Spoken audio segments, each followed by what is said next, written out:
Managing yourself means being mindful and self-aware. These are the attributes of leaders who have the propensity to practice intentional inclusion consistently. When we are not mindful, we compromise our ability to be intentional. It's easy to approach a situation with an unconscious bias when we're simply unaware.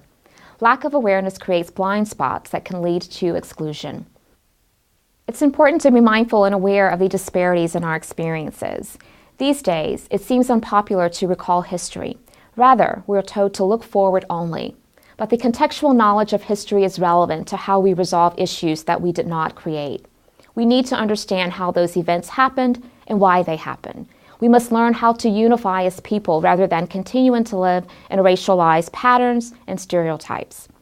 Getting to the crux of the issues that lead to exclusion is a major step in overcoming exclusion. We need to create positive associations with identities different from our own to combat negative stereotypes. As leaders, it's our responsibility to provide inspiration and help people to unlearn behaviors that create division. People show up to contribute at their highest level, but they can only do this if we allow them the opportunity to participate rather than force them to fit into a mold.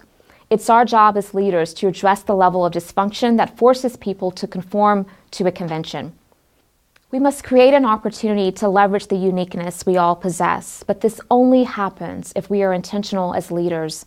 We must be driven to allow this intentionality to make our workplaces and other environments we have influence the best place it can be.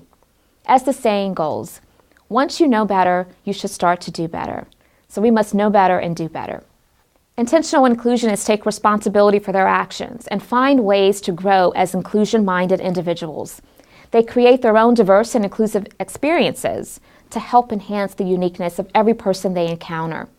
We can all work together for positive results. We can see the power of diversity and inclusion rather than wasting our time and energy going down the pathway of how it always has been. Leaders must model the inclusion they would like to see. Challenging one's own personal prejudices is necessary as an exercise to include those who are typically excluded.